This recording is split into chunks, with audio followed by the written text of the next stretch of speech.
आज रानी का बाहर घूमने का बहुत मन कर रहा था, इसलिए जैसे ही उसका पति रोहित ऑफिस से लौटा तो रानी ने उसे दरवाजे पर ही रोक लिया।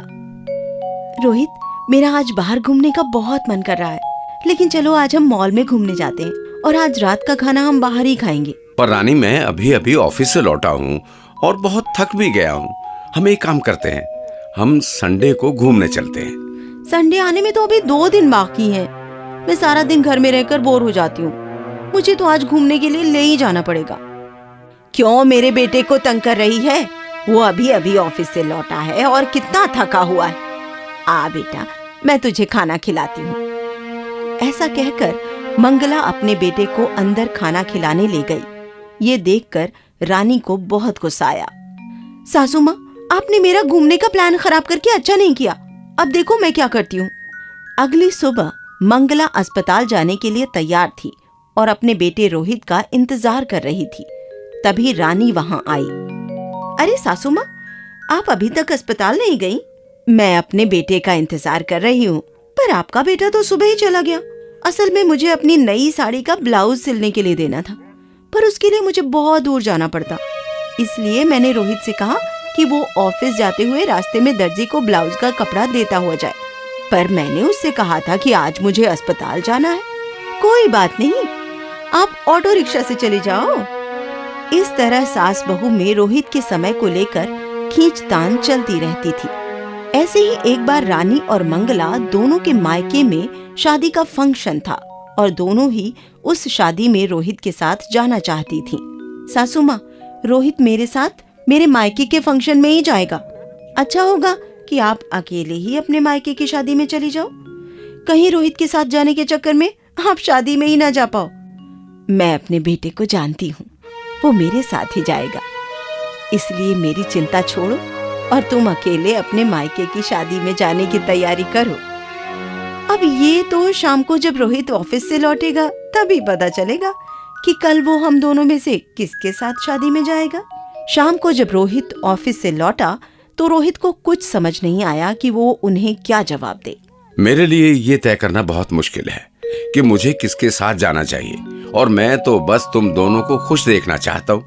इसलिए तुम दोनों आपस में तय कर लो और मुझे बता दो कि मुझे किसके साथ जाना है। सासू माँ, आपने सुना ना कि रोहित मेरे साथ जाना चाहता है, इसलिए आप अकेले ही चली जाइए।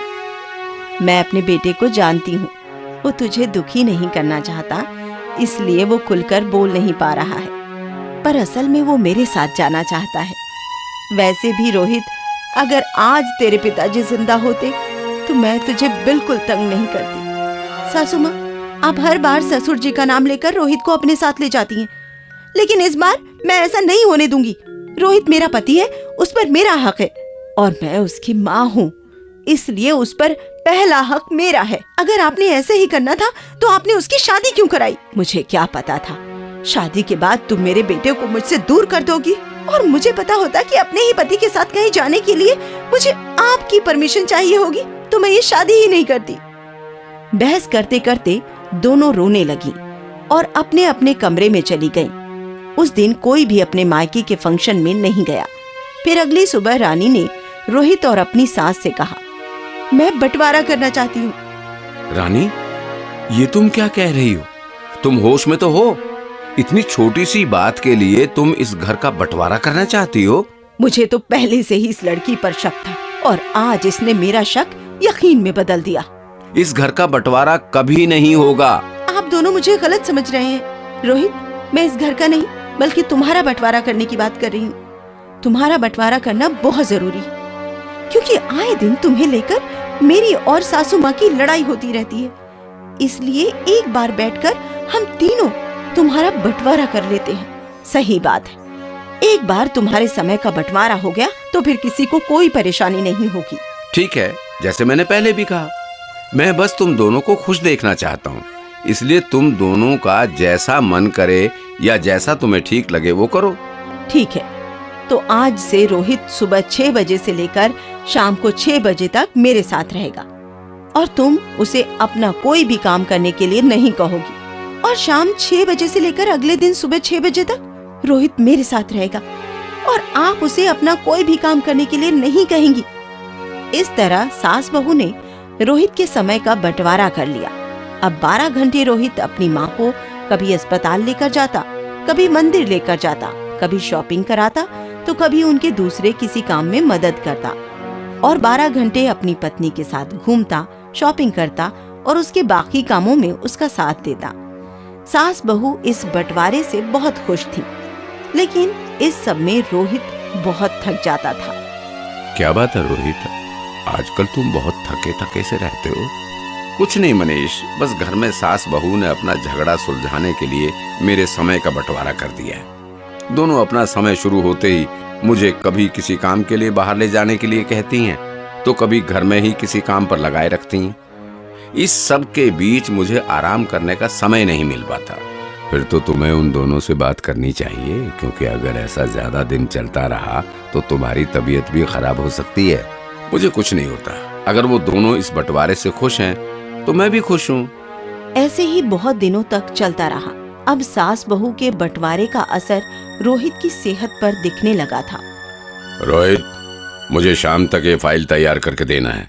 वैसे तुम्हारी तबीयत ठीक नहीं लग रही, तुम ऑफिस का काम कर तो सकते हो ना? हाँ बॉस, मेरी तबीयत थोड़ी सी खराब तो है, पर कोई बात नहीं, मैं ये फाइल कंप्लीट कर दूंगा। अगर तुम्हारी तबीयत ज्यादा खराब है तो कुछ दिनों की छुट्टी ले लो। अगर छुट्टी ले लूंगा तो काम कैसे करूंगा, और काम नहीं करूंगा तो घर चलाने के लिए पैसे कहाँ से आएंगे? ठीक है, तुम्हें जैसे ठीक लगे। आज जल्दी घर आ जाना, याद है ना? आज हमें रणवीर सिंह की फिल्म देखने जाना है।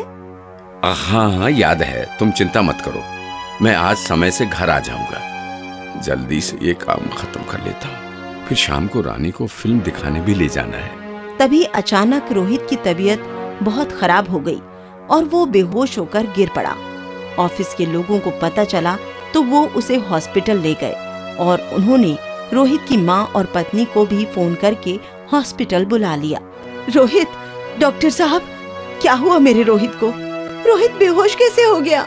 आप लोग चिंता मत कीजिए, मैंने रोहित का इलाज कर दिया है। असल में आराम ना मिलने के कारण उसका शरीर अंदर से बहुत कमजोर हो गया था, जिस कारण वो बेहोश हो गया।